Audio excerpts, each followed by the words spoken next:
This is an ABC News special report. Good afternoon. I'm David Muir from ABC News headquarters here in New York. And we come on the air this afternoon because we are expecting the president to make a statement just a short time from now on this superstorm, Hurricane Sandy, as it inches closer to landfall. It's already whipping much of the coast. We do have some pictures coming in.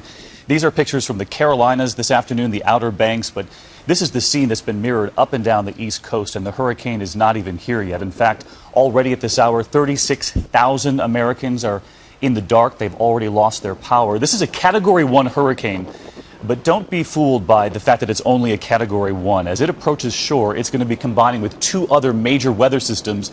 That's why we're calling this a superstorm. And of course, we'll be checking in with Sam Champion in just a moment for the latest on the track. We know at the center of the storm, the winds are right now 90 miles per hour, gusts up to 100 miles per hour. That's just shy of a Category 2. And of course, we've been tracking this all evening long and into this morning on Good Morning America. And right there, you can see the waves churning off the coast.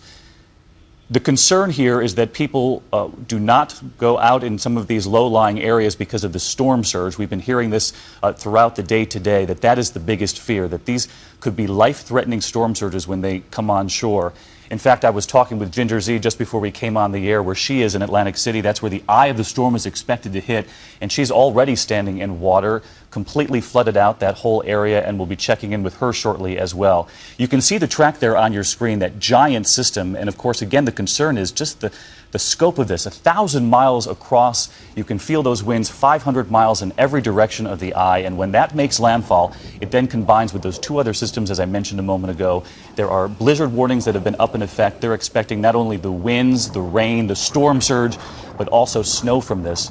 We're awaiting the president to make comments on this, and as you may have heard us report earlier in the day and at abcnews.com, the president was to be in Florida today for a campaign stop with former President Bill Clinton, canceling that, flying back on Air Force This One to Washington, D.C.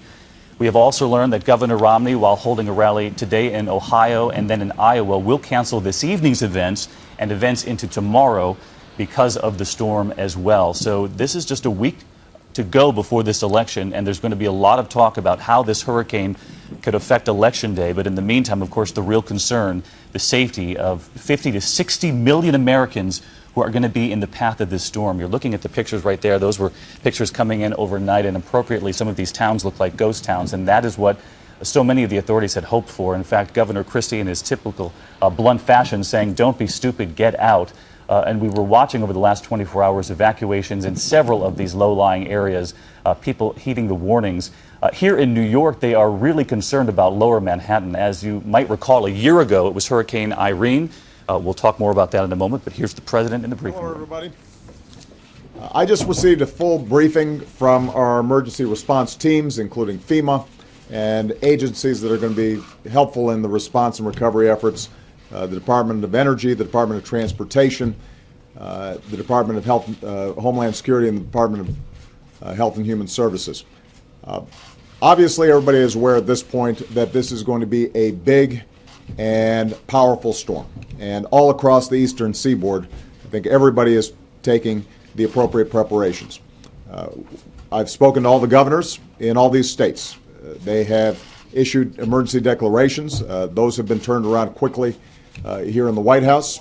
We have pre-positioned assets so that FEMA personnel are working closely with state and local governments. We're making sure that food and water and emergency generation is available for those communities that are going to be hardest hit. We anticipate that the center of the storm is going to hit landfall sometime this evening. But because of the nature of this storm, we are certain that this is going to be a slow-moving process through a wide swath of the country, and millions of people are going to be affected. So the most important message that I have for the public right now is please listen to what your state and local officials are saying. When they tell you to evacuate, you need to evacuate. Do not delay.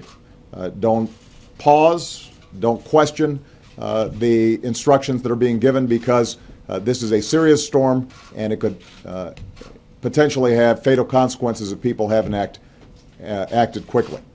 The good news is that the governors and local officials, I think, have had a few days of preparation. There's been extraordinarily close coordination between state, federal, and local governments. And so we're confident that the assets are pre-positioned for an effective response in the aftermath of the storm. But keep in mind that for folks who are not following instructions, if you are not evacuating when you've been asked to evacuate, you're putting first responders at danger. We're going to have search and rescue teams in and around multiple states all at the same time. And although we've got Coast Guard and the Department of Defense all positioned, if the public's not following instructions, that makes it more dangerous for people, and it means that we could have fatalities that could have been avoided. Transportation is going to be tied up for a long time, and probably the most significant impact for a lot of people, in addition to flooding, is going to be getting power back on. We anticipate that there are going to be a lot of trees down, a lot of water, and despite the fact that the power companies are working very closely with their various state officials and local officials to make sure that they are bringing in as many assets as possible and getting those ready in preparation for the storm, the fact is that a lot of these emergency crews are not going to be able to get into position to start restoring power until some of these winds have died down. And because of the nature of this storm, that may take several days. So the public should anticipate that there's going to be a lot of power outages, and it may take time for that power to get back on. The same is true with transportation. There are going to be a lot of backlogs. And even after the storm has cleared, it's going to take a considerable amount of time for airlines, subways, trains, and so forth, potentially to get back on schedule, depending on the amount of damage that has occurred. Let me summarize just by saying that I'm extraordinarily grateful for the cooperation of our state and local officials. The conversations that I've had with all the governors indicate that at this point there are no unmet needs. I think everybody is taking this very seriously. We've got pre-positioned all the resources that we need, but right now the key is to make sure that the public is following instructions. For those of you who still need additional information about how to respond, you can go to ready.gov. That's ready.gov, and that website should provide you with all the information that your family needs in terms of how you can prepare for this storm. Our thoughts and prayers go out to all the people who are potentially affected. We are extraordinarily grateful for our first responders because they're going to be working 24/7 around the clock nonstop. And I want to make sure that our thoughts and prayers go out to all those who may end up dealing with a very difficult situation over the next several days. Last point I'll make, though, this is going to be a big storm. It's going to be a difficult storm. The great thing about America is when we go through tough times like this, we all pull together. We look out for our friends, we look out for our neighbors, and we set aside whatever issues we may have otherwise to make sure that we respond appropriately and with swiftness. And that's exactly what I anticipate is going to happen here. So I want to thank all the federal teams, state and local teams that are in place. I'm confident that we're ready, but I think the public needs to prepare for the fact that this is going to take a long time for us to clean up. The good news is we will clean up and we will get through this. What about the impact on the election, sir? I am not worried at this point about the impact on the election. I'm worried about the impact on families, and I'm worried about the impact on our first responders. I'm worried about the impact on our economy and on transportation. The election will take care of itself next week. Right now, our number one priority is to make sure that we are saving lives, that our search and rescue teams are going to be in place, that people are going to get the food, the water, the shelter that they need in case of emergency, and that we respond as quickly as possible to get the economy back on track. All right. Long time. Thank you, everybody. And so there he is, the president in the briefing room at the White House just a short time after being in the Situation Room, being briefed on this storm. You heard him. I'm not worried about the impact on the election. I'm worried about American families. The election will take care of itself. He did say this is going to be a big and powerful storm, and the two most important words you heard from the president there, please listen. He was talking about authorities all up and down the eastern seaboard and inland, so we know the storm is going to be deep inland as well, asking Americans to listen, saying first responders would be there ready for the call, but to please help them by listening to authorities and to evacuate if you've been asked to evacuate. I want to get straight to ABC's weather editor Sam Champion in Lower Manhattan for the latest on the track of this storm. And Sam, you and I were talking just before we came on, and those water levels are already dangerously high, and the hurricane hasn't even made landfall yet. Exactly, David. We were a little caught off guard and surprised by how high it was at high tide time this morning at about 8:30. We've got another high tide coming at about 8:30 at night for the battery, which is just about when that storm should be settling on shore. Let's give you a look at the health of this storm system. We'll show you that first with a satellite. You'll look at a deep kind of collected area of clouds that is off the Jersey Shore, and that is still the well-organized center of Sandy, setting record low pressure levels as it develops and continues to sit there. The radar will show you that this is spinning an awful lot of moisture. Take a look at the yellow and the oranges in the radar, and that's where the heaviest rain is going. And there's snow. The pinks and the white are snow that are going in West Virginia, also the mountains of Virginia. Already we're seeing those snow systems developing there. Then take a look at the path. There is very little change here, except we've narrowed the focus of exactly where this storm will make landfall. That has a lot to do with how much rain is falling in those areas right now, and you may see local areas north of that taper down the rainfall in the short term, but this storm is going to be on shore for quite some time in Pennsylvania, in western New York State, and even curving its way up toward western Maine and finally ending up on that border with Maine and Canada as well by the time we get toward the end of the week. But where that storm comes on shore is definitely going to be a problem with how it moves water on shore, and our Ginger Z is in Atlantic City right now. Ginger? Thanks, Sam. The scene here in Atlantic City is unbelievable. The water filling the streets and the storm so far away. Inland flooding has already become a problem. We're seeing vehicles stranded up and down. We were asked to leave the boardwalk because it's just that dangerous. And the storm surge hasn't even hit yet. Tonight, between 8 and midnight, I really think it's going to become ground zero of this storm. David? Ginger, thanks so much. We can see the water almost up to your knees there. And of course, that's where the hurricane is expected to make landfall, right there in Atlantic City, and not till hours from now, much later this evening, and high tide again around 8 p.m. tonight. So that's going to get much worse. We heard the president there moments ago saying our thoughts and prayers go out to the people who will be affected, millions in the path of this storm. The president saying this is a time when we look out for our neighbors and our friends. Our thanks to Ginger Z, Sam Champion. The entire extreme weather team will be out all day long. Diane Sawyer leading the team on World News later tonight, and for updates throughout the afternoon, abcnews.com, and we'll break back in if needed. Take care. This has been a special report from ABC News.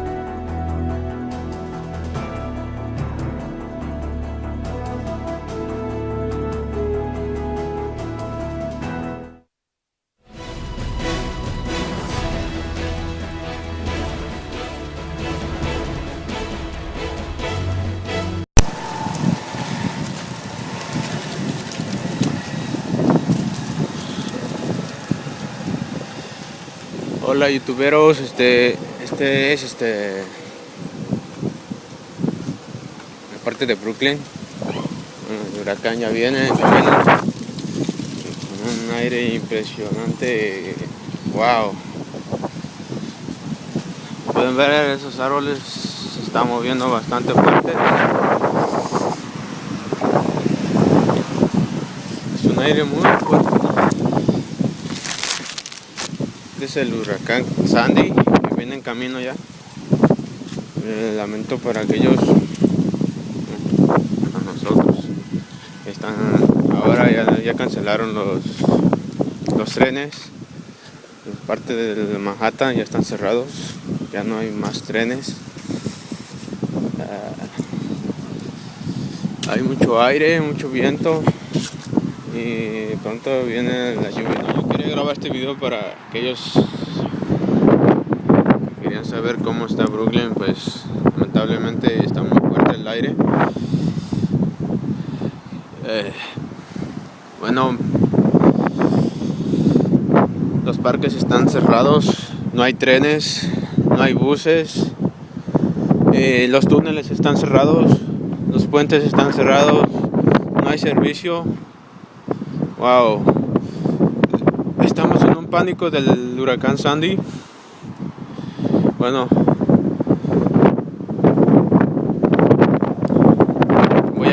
abajo para seguirles contando más cosas de cómo está el viento. Está muy fuerte, lamentablemente, sí, está muy fuerte. Pueden escuchar el aire.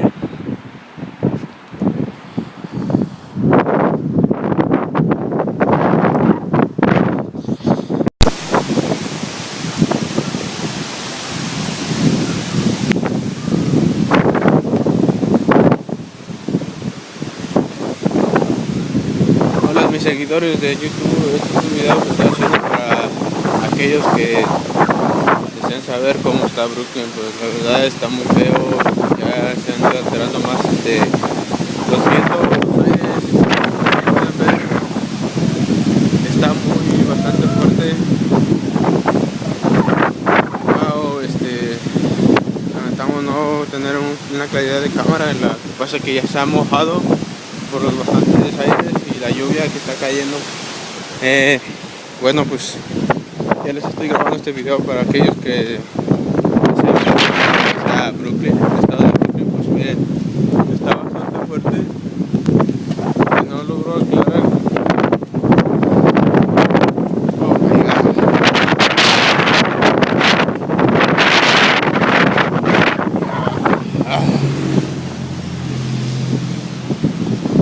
Wow. Les voy grabando por partes, lamento haberme grabado porque hay bastante aire.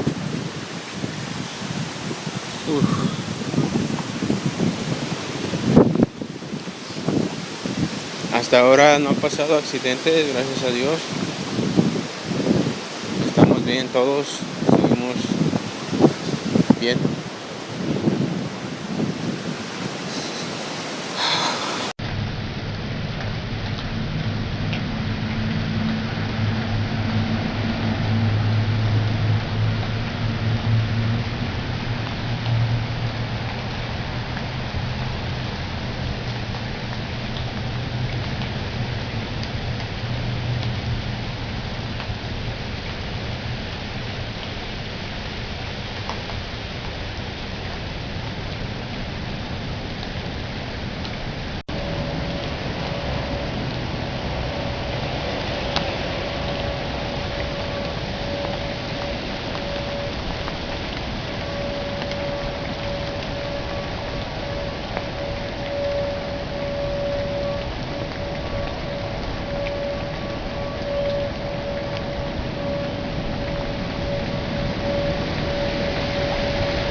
Alright guys, this is Hurricane Sandy. She's coming ashore. By the time you'll get this video, she'll already be on shore. We're going to talk about a couple things because things are morphing again, and we need to talk about it. Again, this is unprecedented. Nobody knew exactly what was going to take place with this thing. We've never seen this happen before. So we're all learning. Everybody's learning on this one. This is a mega storm. We'll get into that in a minute. But I'm going to try to keep this video as short as I can. It's probably going to be a little bit long, but I'm going to try to keep it short because it takes me longer to get this thing uploaded. But it'll probably be my last video today about this, so from here you can just get out on the news and keep up with what's going on. I just want to mention, for those of you that haven't already lost the power, take your cell phone, plug it into your automobile to keep it charged, and go to weather.com, and they'll have live streaming. The Weather Channel will be live and streaming on the Weather Channel. That way you can keep informed as the system moves around, because we're talking probably at least 24 to 40 hours, depending on where you live, 24 to 40 hours of non-stop action. I'll just put it that way. A couple things I want to mention: there's 12,000 flights currently canceled at the time that I'm making this video. It's going to go up from here, but 12,000 flights are currently canceled. The National Guard has been deployed into New York City. New York City has deployed the National Guard in New York City. Also, a crane has collapsed and is now just dangling. You know, it's still up there, but it's just dangling up there. They think it's going to be okay, that it's not going to come down. Hopefully it doesn't, but there is a crane that has collapsed, and it is just kind of dangling in the air. You can probably pick that up on the news stations if you have TV. Also, all the premier arteries, that is, all the connecting arteries that connect Manhattan to the rest of the world, are absolutely closed down. This is the first time since 9/11 that Manhattan has been isolated from the rest of the planet. And that's from the rest of the nation. Well, the rest of the planet, really. They are completely on lockdown at this point. Sandy came in with 940 millibars of pressure. That's a whole lot of energy, guys, and it's going to take a long time to discharge that energy into the ground. So you're talking a long duration system here, and we're going to talk about that in a minute. As far as power outages, as of the time that I'm recording this, the estimate right now is about 1 million people without power. 1 million, and it's just coming ashore when I'm making this video. That's the approximated number, guys, not official. That's the approximated number at this point, at the time that I'm making this video, again, which is well before you're actually watching this video. In fact, it's 3:50 p.m. Refineries on the entire northeast coast there are shutting down. They're completely shutting down. So we may have a surge in fuel prices after the hurricane in the northeast up there, and perhaps across the nation. A couple key points here. Kings Point has just over 7 foot of water so far, and still rising, and it will continue to rise even though the eye is on shore, and I'll explain that in a minute. The Battery, that's over there in New York area, the Battery, it's got just over 6 foot of water and still rising. Sandy Hook, 7.2 foot of water, still rising. So that's where we're currently at, to give you an idea on the numbers of the storm surge. The blessing in this, that there is a blessing in the midst of this megastorm, guys, even though there's going to be unbelievable damage here. There is a blessing, and that is that the actual eye is not going to actually, it's already getting on shore well ahead of the full moon, the astronomical high tide. So that's a wonderful thing, but that's not going to hold true for all places, and I'll explain that as we get into this. I want to get into a couple of facts before we get into the details of the storm. Here's a couple of historic facts for you then.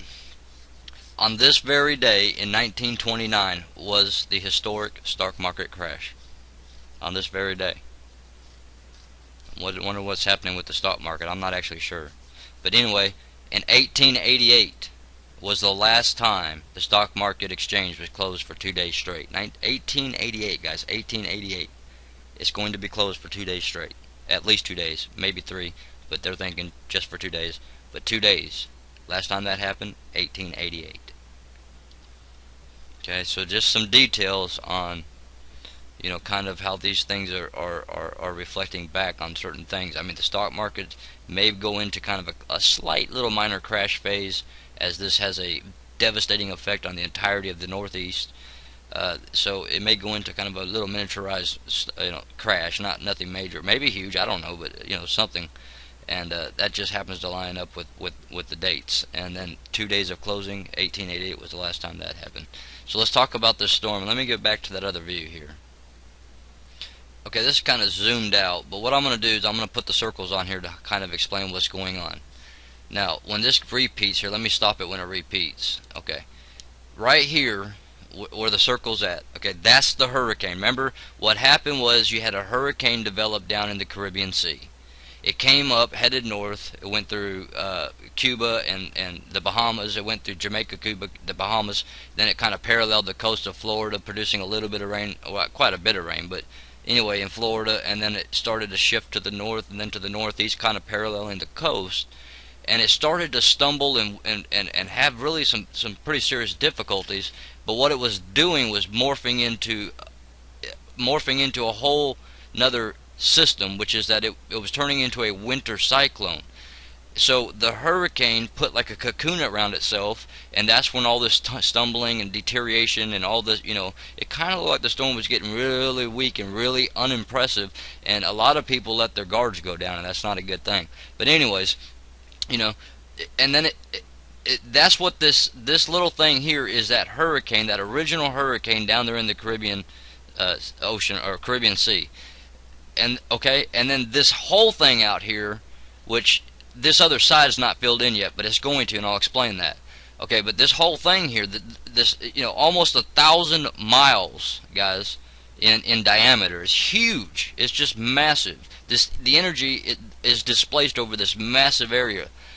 But anyways, that whole area there is that shell, that cocoon. That's the actual winter cyclone that's been protecting this hurricane. That's literally, the hurricane's been charging the shell that it's cocooned in.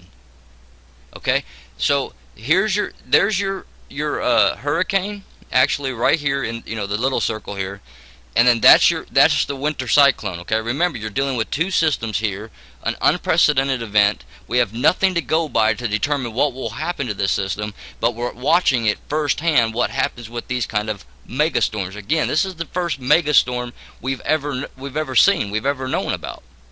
Okay, this is again, guys, as we go into the end of the age here, it's just going to get progressively worse because people are going to be blaming it on all sorts of things. HAARP is going to become the #1 talked about thing on YouTube over the next month. I guarantee you, it's going to be impressed. I mean, it's going to be impressive with the things that they're going to come up with to show that HAARP was involved in some way, form, or fashion with this, even though the data clearly says that 2 days before this thing even got started in the Caribbean, it was on high capacity and it was really going. But 1 day before this thing got started, it was pretty much shut down and has been shut down ever since.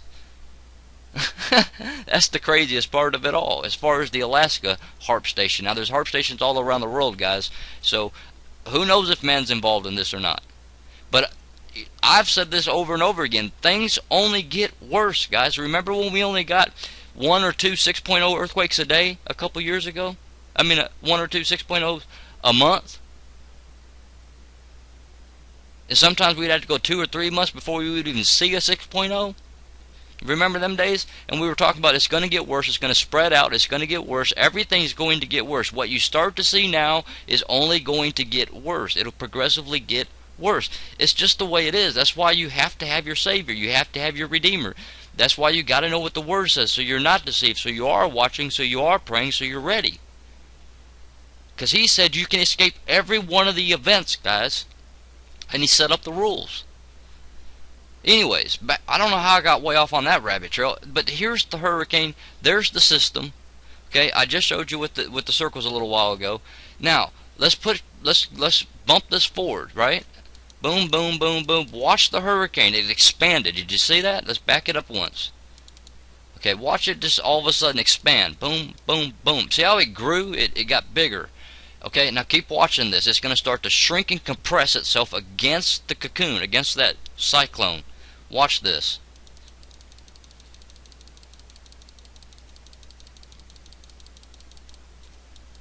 So is it on shore? They're saying no, it's not quite yet on shore. I'm saying they're right. It's probably about 20 miles off of shore, literally 20 miles offshore, guys. And here's the deal. The hurricane has now taken all of its energy and transferred it completely and utterly into the winter cyclone. So now the eye is this big. Okay? I mean, that's the outer part of it. You can actually see the outer part of the entirety of the system. Okay? This will fill in as it gets over the land and starts charging the water from the ocean to over the land. It'll start to fill in, and you'll be able to see exactly what this thing really is. Now let me go back real quick to this image, and I want to back out, and I want to turn up the opacity to 100%. Okay, and I want you to see the area that it's covering in rain now. You can see completely the whole area. Okay, let's go back in time so I can explain what I was trying to tell you guys. Okay, this is Hurricane Sandy update number 2 on the 28th. This was basically your rain band was just right here on the very edge of the coast, and then you had a little bit going on over here. And what I was trying to explain is as this thing continues on its path and begins to make that turn, all of this is going, all these blank areas are all going to start to fill in as this becomes a landocane, as we used to call them, landocanes, as this becomes a full-blown winter cyclone. Okay, the energy that was in this little hurricane right here, you can see the tail here and the tail here, and you can see the circle. All that energy now, as it came up, has and started to quickly, I mean amazingly, I mean just like a punch, just started to head west at incredible speeds, up to 30 miles per hour at times, now down to 28 miles per hour. And it's going to really slow down as it gets over the land, and all energy is fully transferred to the entirety of the system. Okay, so you can see that the rain is now beginning to spread out throughout the entire area. Let's get back to the other map. Okay, now you can clearly see that it's starting to spread throughout the entirety of the system, whereas before you just had a line here and then a line right here, and that was it. Now it's starting to fill itself in, and this is what I was talking about. When it gets over the land, this is going to become intense, because you're going to have winds gauging anywhere from 20 miles per hour up to gusts that can literally be reaching up into the hundreds at times under specific locations, under specific storms, where it draws the 115 mile an hour winds from up above straight to the ground. Serious situation. But you can see now that the entire that the hurricane has now compressed itself and has taken all of its energy that it has developed and transferred it into the winter cyclone. Now this is what nobody knew what it was going to do. Was the hurricane going to stay in the center of this winter cyclone and just carry on around as it loops around and staggers about, and then eventually heads up into Canada and just stay right there in the center and have like a never-ending hurricane until it gets back out to the North Pole or whatever? Or is it going to just completely disintegrate when the storm actually hits the shore? Or is it going to, no one knew what exact, because this has never happened, guys. It's just never happened. So this is exciting, but it's devastating. It's absolutely devastating, guys, when you realize what's taking place down on the ground where these people are. It's saddening, guys. I mean, just keep praying for them and praying for them for their safety, guys, because a lot of them, why do they do this? They don't listen to instruction. They didn't leave. Now they're a problem, an issue, because somehow we got to try to get in there and get to them. And there's several places that are on lockdown. Look at Manhattan, completely locked down at this point. All roads in and out are closed. It's isolated for the time being.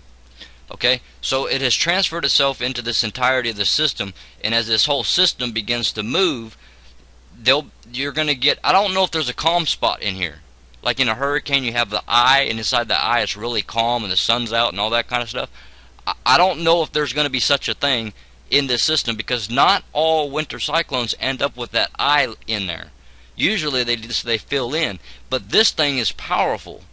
Winds that at the time I'm making this video sustained at 90 miles per hour inside right on the edge of what's left of this little bitty hurricane. What the little bitty speck of it that's left as it compresses in, it's sustained at 90 miles an hour. So it's going to lift this entire circle's wind speed up, and so everybody's going to probably have sustained winds in the general area off of about 60 mile an hour, with gusts exceeding 80 to 90 mile an hour. I don't know. Like I said, no one's ever seen this happen before, guys. This is the first we've seen it.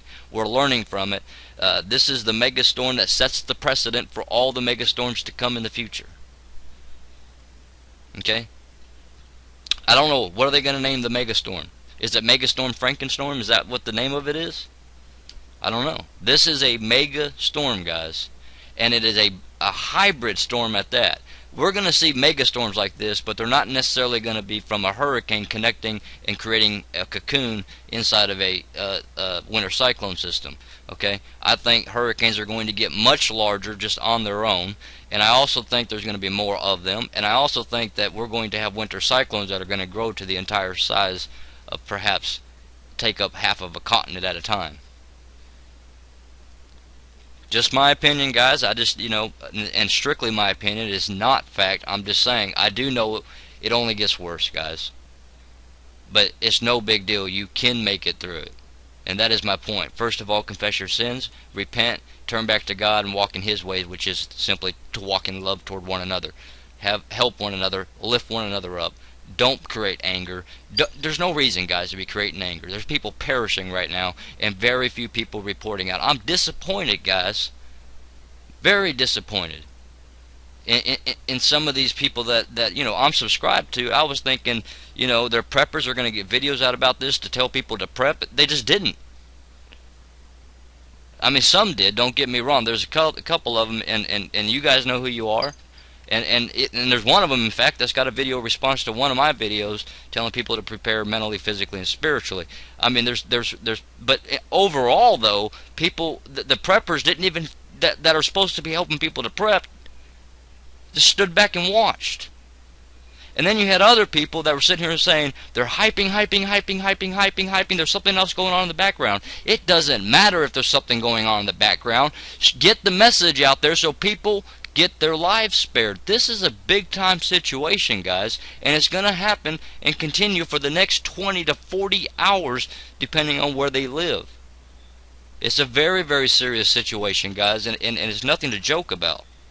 Okay, here's a zoomed in image of the Northeast here, and you can see right here's the hurricane is expanding and growing and slamming into the edge of the actual wall of the winter cyclone here, and as it does, it's transferring its energy into the overall eye of the overall cyclone. Okay, I hope this makes sense to you guys and that you understand, because you're seeing this for the first time in your life and realizing that what just happened is you had a hurricane in the Caribbean Sea down there, came up, developed a shell around it, which was a winter cyclone, and it fumbled around, but it got its act together, and it came out of its cocoon as this hurricane that was extremely powerful, Category 1, 90 mile per hour, transferring all its energy at 940 millibars, guys, setting all-time records, straight into this winter cyclone that's now going to slow down and expand itself across a very, very large area. Over here is the water vapor view. Clearly the dry air is in here. This is where the stream's coming in, and this dry air is going to continue to wrap itself up in this direction, which is going to force the eye to come in and kind of go to a southerly direction. In my opinion, it's going to go south and west a little bit. The eye of this storm, okay, remember the new eye of the storm is way out here, and it's about this big around. Okay, the new eye, because it's no longer a hurricane in here. There's now just a winter cyclone, and the eye of the winter cyclone is pretty massive.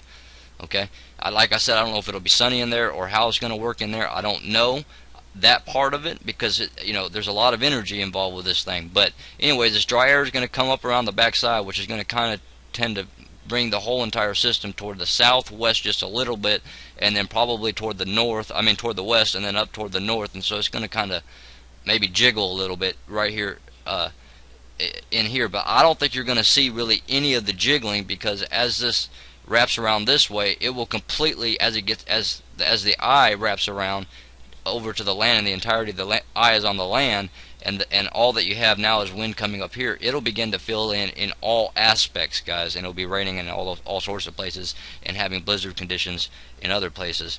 This is now officially a winter storm at this point, and again, they cannot name it because it's not winter. So, but we are going to have this blizzard, and we are going to have a lot of flooding. Who knows what the total number of power outages are going to be. They're already saying it will be at least weeks. At least days.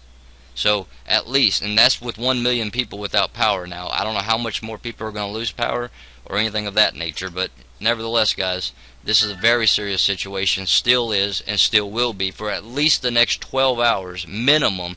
This will be a very severe situation, and then after the 12-hour mark, things will slowly begin to calm down for some people, but just beginning for other people. So just keep all this in mind, guys, that it's going to be the entirety of the Northeast that's going to be affected by this system.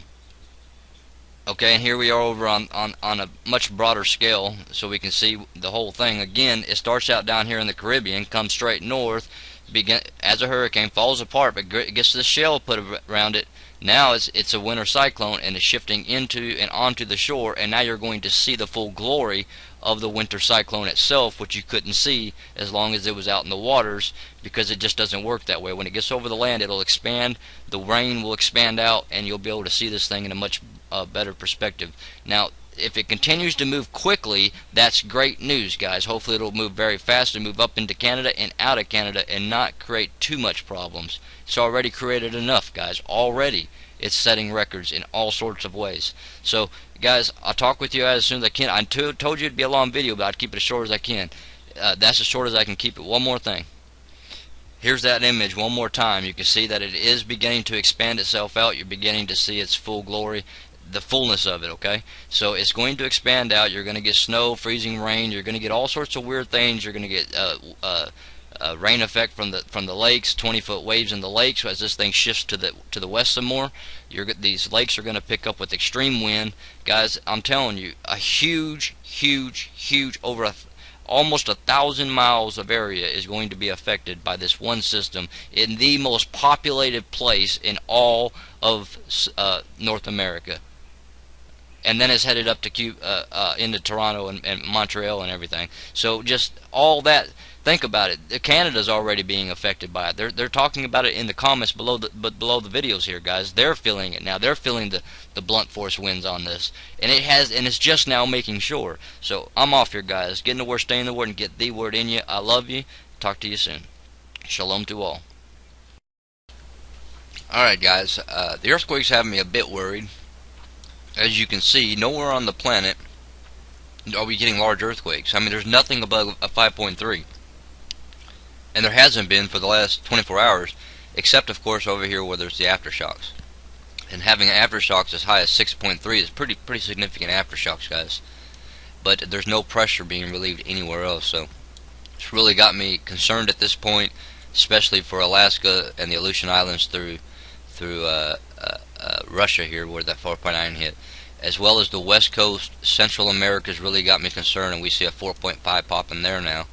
And Chile, South America's got me concerned, and as well as New Zealand, Indonesia, Philippine areas got me concerned, because these are areas that usually react to large earthquakes, and they have, you know, decent sized earthquakes in the upper 5s, low 6s, and they help to relieve the stress after a massive earthquake hits somewhere, and we're just not seeing that this time at all. Now they got that 3.0 here in Hawaii, and it's only a kilometer deep, so I mean, I'm sure people felt that one.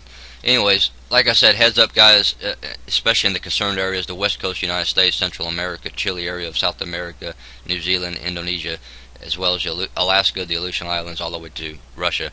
But heads up around the world, guys, because there's no pressure being relieved except in one spot, right here off of the coast of Canada, where they did the largest geoengineering project ever recorded in history. And that may have something to do with this. But again, guys, this is a pattern I've never seen after a massive size earthquake or mega big earthquake such as that 7.7 that we had. So heads up around the world around with the earthquakes, but especially Alaska, West Coast, Central America, Chile, New Zealand, and Indonesia, Philippine area. Looking at Sandy, you can watch it from the beginning here in the Caribbean Sea. She develops, comes through, kills 41 people, so she's already a killer storm, guys, as she went through Cuba and Bahamas and Jamaica and that whole area. 41 people dead. But it comes up north, falls apart, or it starts to fall apart, but it builds a nor'easter or a winter cyclone completely around it, that shields it and comforts it, and becomes like an incubator for the hurricane itself. So now as it moves forward, you've got, as it heads north and east, and then north and now northwest, it's now a hurricane inside of a massive winter cyclone. Now let's talk millibars, because this is going to be important, guys. It is now at 946 millibars. Understand that from North Carolina forward, as far as the North Carolina parallel forward, the record ever was for lowest millibar pressure in the high eye of a hurricane was 946. The exact same millibar pressure that we have in Hurricane Sandy at this point. The only difference is when they recorded the 946, it was a Category 3.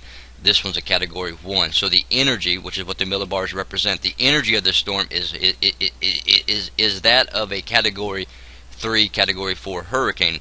The only thing is, the hurricane itself is very small, but it's wrapped inside of a cyclone, a winter cyclone, which is 1,000 miles wide. 1,000 miles. The tropical wind force that's coming off of her currently right now while it has 946 millibars, is 1,000 foot long. The diameter is 1,000 feet, so that'll give you an idea that it's going to cover from Maine to Chicago. I mean, it's huge. It's huge. It is huge. And she's beginning to now shift to the northwest and beginning to shift toward the west, and that's when things are going to get intense because it's going to compress on itself. The hurricane is going to compress onto the winter cyclone, and the rain is going to become more spread out. The winds are going to get more spread out. That energy is going to be dissipated across 1,000 miles, guys. 1,000 miles, Maine to Chicago to North Carolina or Virginia area, northern part of North Carolina. A huge swath of area. Now, 946 millibars. That's the record. If it drops one millibar, it will set an all-time historic record as a Category 1, guys. It didn't even make it to the Category 2 or 3 or 4. Okay, so what's the all-time record for millibar pressure? All-time record in all of recorded history, what's the record? 943. That's the all-time record, and that was a Category 5. So the energy of a Category 5 is basically what's inside of this storm. The energy is just spread out over 1,000 miles. So this is what people are not understanding. The hurricane part of the storm itself, which is just this little bitty part right here where the arrow is when it gets up here. Just this little bitty part right there. That's it. That's the only part that's the hurricane. The rest of it that goes all the way up to the North Pole here, right here, all the way down and around to northern or North Carolina and on out into the ocean. All this, guys, the 1,000 miles of storm here, that is all tropical storm force winds, not up here in Canada, guys, but you know what I'm saying. This whole thing right here, that's the winter cyclone side of it. There's two different storms in one. The winter cyclone, which can travel across entire continents without dissipating, without weakening, okay? And then you got the hurricane. The hurricane, once it hit land, it's going to fade out, but since it's wrapped inside of this winter cyclone, here's what's going to happen. Monday night, in a couple hours this thing's going to shift purely to the west. Okay, right now it's going to the northwest, but it's going to shift purely to the west here within the next couple hours. As it does, the hurricane itself, which is this area right here where the eye is going to press against the winter cyclone part of it, and the rain's going to begin to spread out. Okay, what's going to happen is the actual hurricane part's going to make landfall with 80 mile an hour, basically 75 to 80 mile an hour winds, gusts up to 105. It's going to hit landfall, and then hurricane force winds will remain in effect starting this evening, Monday evening, all the way through Monday night into Tuesday morning, throughout Tuesday as it starts to move this way. There'll still be hurricane force winds all the way through Tuesday into Tuesday night, then moving into Wednesday morning as the low pressure. That's when the hurricane part of the force of the winds will begin to deteriorate. See, it's inside of a system that is capable of moving across an entire continent without deteriorating. So your hurricane force winds are going to come on shore. It's going to be a very narrow band, just the size of the actual hurricane part, which is just this part right here. Just this part right here is the hurricane, and this entire area here is going to have 75 mile an hour gusts up to 100 as it makes landfall. Okay.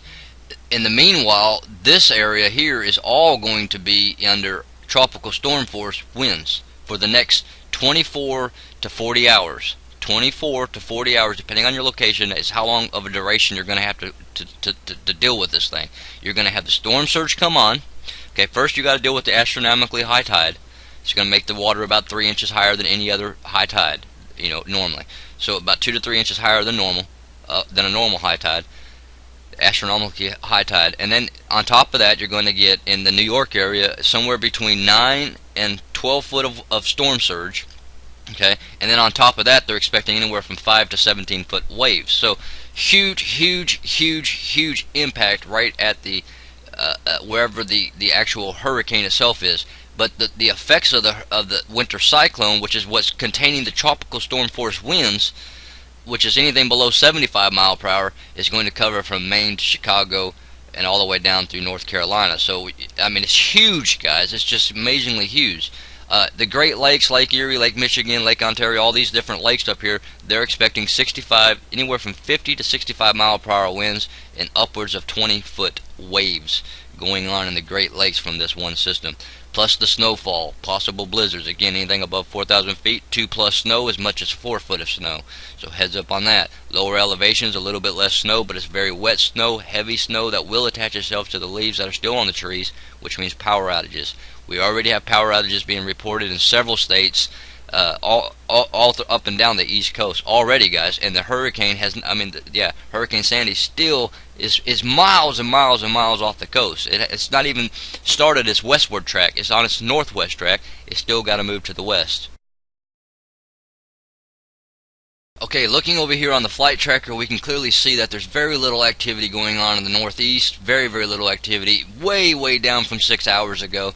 And by this evening, when the storm is actually off of the coast this afternoon, this evening, Monday evening, on the 29th, this is when you're going to see this map basically go silent in the northeast. No airplane traffic.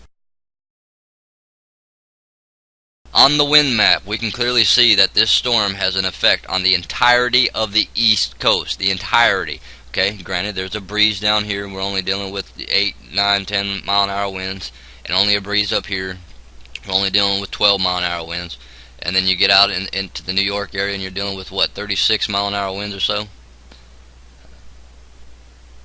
29, 30. That's solid, guys. That's not gusts. That's just what it is continuously at 29 mile per hour right now in New York. That's pretty serious.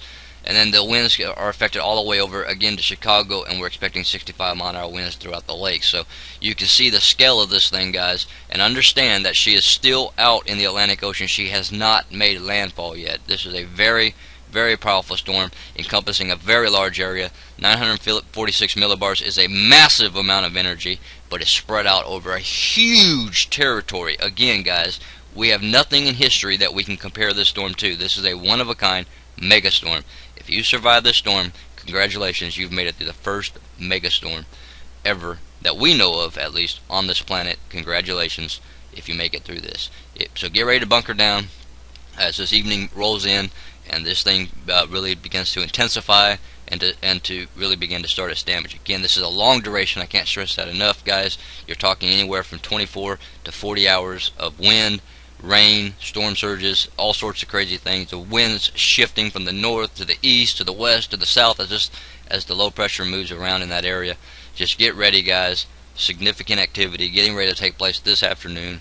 It's going to be some pretty incredible things. But again, guys, this is only the beginning of megastorms. So here's your first one. This is going to give us a precedent idea how they work, how they function. Again, they don't have any idea what exactly is going to take place. I mean, they're totally dependent upon the models to figure out what's going to happen, because this is something we've never seen ever.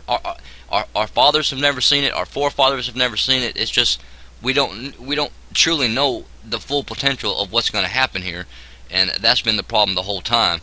Is that you have two systems in one system, a hybrid system that's never existed that we know of. So extremely serious situation, guys. Amazing stuff taking place. Power outages are already starting to happen, and we haven't even got into the full extent of this thing yet.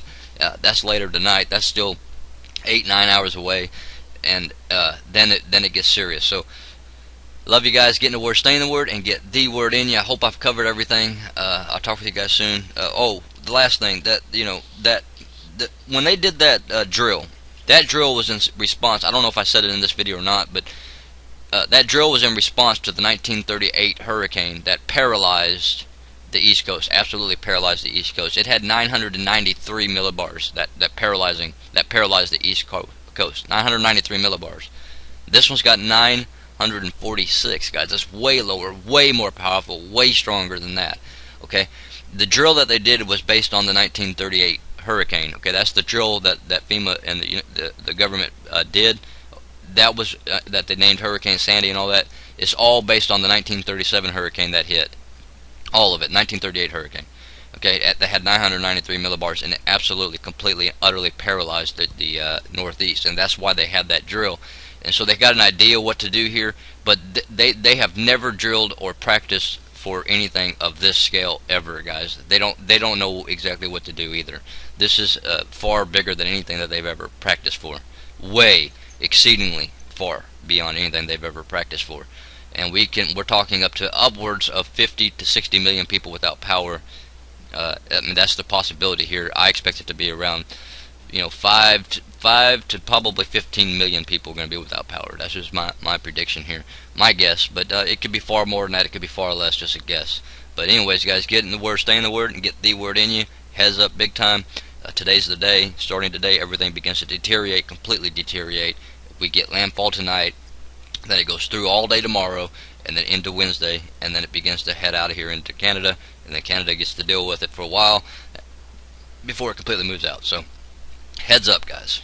Love you guys. Get in the Word, stay in the Word. Remember, there's still things going on the West Coast. We got flooding in Seattle. As you can see, this low pressure moving in here, and there is flooding going on, not in Seattle but in Washington.